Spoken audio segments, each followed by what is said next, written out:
Steve Harvey's hand froze mid-gesture. His signature smile vanished. The Family Feud set, usually echoing with laughter and applause, fell into a silence so profound you could hear the studio lights humming overhead. What contestant Sarah Mitchell had just whispered into his ear would not only stop the show, it would force NASA to issue an emergency press conference within 48 hours. But we're getting ahead of ourselves. Let me take you back to where this astronomical mystery truly began. Before we dive into what Sarah saw through her telescope on that October night, you need to understand something crucial about 3I/Atlas. This wasn't just another space rock passing through our cosmic neighborhood. When astronomers first detected it on September 13, 2024, cataloging it as the third interstellar object ever confirmed in our solar system, they noticed something that made absolutely no sense. The trajectory was wrong. The spectroscopic signature was wrong. And by December, when it made its closest approach to Earth, amateur astronomers around the world started reporting phenomena that shouldn't exist according to our current understanding of physics. Sarah Mitchell was one of them, but unlike the others, she had proof. Steve Harvey has hosted Family Feud for over a decade. He's seen contestants faint, propose marriage, accidentally curse on live television, and break into spontaneous musical numbers. Nothing phases this man.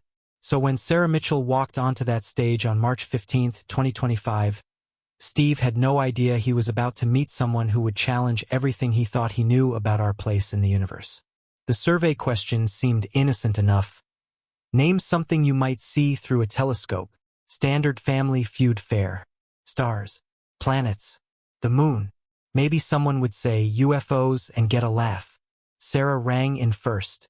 Her answer was precise, delivered with a trembling voice that Steve initially mistook for stage fright. Geometric patterns in comet debris fields that respond to observation. The audience laughed nervously. Steve's eyebrows shot up in that classic Harvey expression that's launched 1,000 memes. Geometric patterns in, baby, what? The board didn't buzz. Obviously, that's not what 100 surveyed people would say. But something in Sarah's eyes made Steve pause. She wasn't joking. She wasn't trying to be clever. She was trying to tell him something. And that's when she asked if she could speak to him privately, just for 30 seconds off camera. Production assistants rushed forward. The director's voice crackled through Steve's earpiece. Keep rolling, we can edit. But Steve Harvey, to his eternal credit, made a split-second decision that changed everything. He held up his hand. Hold on. Cut the cameras. The studio audience murmured. Sarah's family members on the opposite podium exchanged confused glances. Steve walked over to Sarah, and she pulled out her phone. For 45 seconds, an eternity in live television, Steve Harvey stared at that screen. His expression transformed. First confusion, then disbelief, then something that looked disturbingly like fear. When he looked up, he didn't call the cameras back on. Instead, he did something unprecedented in Family Feud history. He called for the executive producer and told the audience they were taking an unscheduled break. What was on that phone? We'll get there. But first, you need to understand what 3I/Atlas actually was, and why Sarah Mitchell had been obsessively tracking it for 5 months with her amateur telescope setup in rural Montana. 3I/Atlas, officially designated C/2024 S1 Atlas, before its interstellar origin was confirmed, appeared initially as a comet. Standard icy composition, visible coma, typical tail formation as it approached the sun. Except it wasn't standard. Not even close. Professional astronomers noted irregularities immediately. Its albedo, the amount of light it reflected, changed in patterns. Not random fluctuations like you'd expect from a tumbling irregular body. Patterns. Repeating sequences every 3.7 hours. Dr. Catherine Zhang from MIT's Haystack Observatory was one of the first to sound the alarm, though her concerns were buried in academic journals that most people never read. She documented 17 distinct luminosity variations that corresponded to no known natural phenomenon. When she presented her findings to the International Astronomical Union, she was met with the scientific equivalent of polite dismissal. Interesting anomaly, probably explained by uneven outgassing or complex rotation. Case closed. Except Dr. Zhang wasn't satisfied. She started a private Discord server for amateur astronomers, recruiting civilian scientists to help track 3I/Atlas as it approached perihelion, its closest point to the Sun. Sarah Mitchell joined that server on October 29, 2024. By December 15, when 3I/Atlas made its closest approach to Earth at a distance of 0.85 astronomical units, Sarah had logged over 200 hours of observation time. And that's when she saw it. The thing that would eventually stop Family Feud. The thing that made Steve Harvey's blood run cold in front of millions of viewers. But I'm going to make you wait just a little longer, because you need to understand what happened in the weeks leading up to Sarah's discovery. As 3I/Atlas drew closer, its behavior became even more perplexing. The comet's tail, instead of being a continuous stream of gas and dust, began to exhibit strange, almost segmented structures. Imagine a string of pearls, but made of cosmic ice and vapor, each pearl glowing with an unnatural, rhythmic pulse. Telescopes around the world, both professional and amateur, captured these bizarre formations. But no one could explain them. Theories ranged from exotic new forms of ice to gravitational lensing effects from unseen dark matter. None of them fit all the data. Sarah Mitchell, a former astrophysics student who left her PhD program due to family illness, had a knack for meticulous observation. Her homemade telescope, a 16-inch Dobsonian reflector modified with a high-resolution CCD camera and a custom-built spectrograph, was her sanctuary in the vast, dark skies of Montana. She spent every clear night patiently recording data, cross-referencing her findings with Dr. Zhang's Discord group. On the night of December 18th, 3 days after 3I/Atlas's closest approach, Sarah was reviewing a particularly long exposure sequence. She was looking for subtle changes in the comet's coma, hoping to catch a glimpse of the elusive luminosity variations Dr. Zhang had described. Instead, she found something far more profound. As she processed the raw images, stacking them to reduce noise and enhance detail, a faint, almost imperceptible grid-like structure began to emerge within the comet's tail. It wasn't random. It wasn't natural. It was a perfect, repeating lattice, almost like a scaffold, embedded within the outflowing material. Her heart pounded. She zoomed in, adjusted the contrast, ran every filter she knew. The pattern remained. It was subtle, almost hidden, but undeniably there. And then, as she watched a time-lapse sequence of the grid, she saw it shift. Not randomly, but in response to something. She didn't know what, but it was responding. It was as if the comet's tail was not just debris, but a canvas, or perhaps even a display. Over the next few weeks, Sarah worked tirelessly, refining her observations. She discovered that the geometric patterns weren't static. They would subtly reconfigure themselves, sometimes forming complex fractals, other times simple, elegant lines. And the most astonishing part? These reconfigurations seemed to correlate with specific wavelengths of light she was observing. It was as if the patterns were communicating or reacting to the very act of being observed, or perhaps to specific energy inputs. She recorded hours of this footage, meticulously documenting every shift, every change. She tried to share her findings with the Discord group, but the sheer impossibility of what she was describing made it hard for others to grasp without seeing the raw processed data. Many dismissed it as sensor artifacts or atmospheric interference. Even Dr. Zhang, while intrigued, urged caution. But Sarah knew what she had seen. She knew it was real, and she knew it was important. The footage she had captured was unlike anything ever recorded in astronomy. It showed a level of artificiality, of deliberate design, that defied all known natural processes for comets. This wasn't a comet. This was something else entirely, cloaked in the guise of a comet. And it was passing through our solar system right past Earth. The implications were staggering. She tried to contact NASA, the European Space Agency, anyone who would listen. But a lone amateur astronomer from Montana, claiming to have found intelligent design in an interstellar comet, was easily dismissed. She needed a bigger platform. She needed someone with influence, someone who could cut through the red tape and get her message heard. That's when the opportunity for Family Feud came up. Her family had been selected, and Sarah, seeing a desperate chance, agreed to participate. She didn't care about the prize money. She cared about the truth. And so, on that fateful day in March, she stood on the Family Feud stage, the weight of her discovery pressing down on her. When Steve Harvey asked the question, "Name something you might see through a telescope," she knew this was her moment. Her answer, geometric patterns in comet debris fields that respond to observation, was her desperate plea for attention. When Steve Harvey took her phone, the screen glowed with the raw, unedited footage Sarah had captured. He saw the shimmering, almost holographic grid within the comet's tail. He saw the subtle, deliberate shifts in its configuration.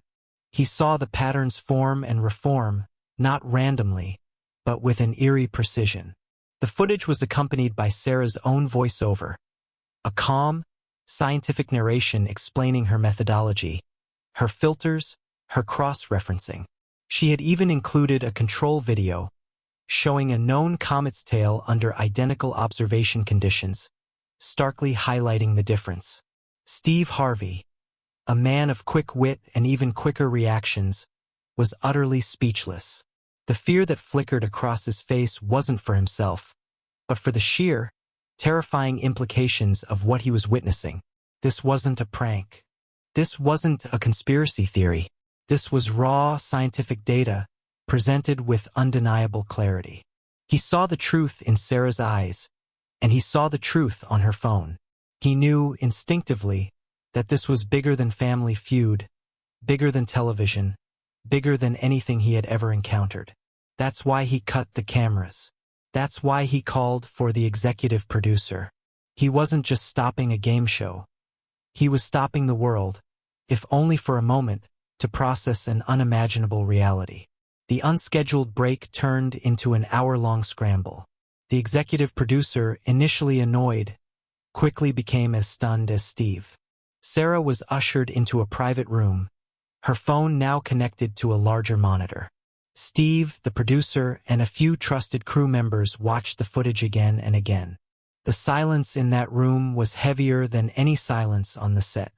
It was the silence of a paradigm shifting, of a fundamental understanding of the universe being irrevocably altered. The geometric patterns, the responsive nature, the sheer artificiality of it all. It was undeniable. Word began to leak, not about the footage itself, but about the unprecedented halt in production. Social media exploded with speculation. Was Steve Harvey sick? Did a contestant have a meltdown?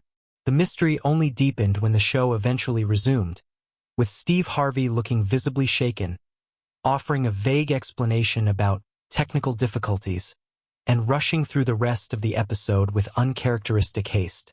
But the seed was planted. The world was curious. Meanwhile, behind the scenes, Sarah Mitchell's footage was being discreetly but rapidly disseminated. Steve Harvey, using his considerable influence, had personally called contacts in media and, more importantly, in government. He didn't understand the science, but he understood the gravity. Within hours, Dr. Catherine Zhang, who had been quietly following Sarah's increasingly frantic messages, received a secure video call. When she saw the footage, her initial skepticism evaporated, replaced by a profound sense of awe and validation. This was what she had been looking for, what her data had hinted at. This was the anomaly magnified 1,000-fold.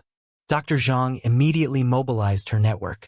The footage, stripped of Sarah's personal identifiers, was sent to a select group of astrophysicists, planetary scientists, and astrobiologists.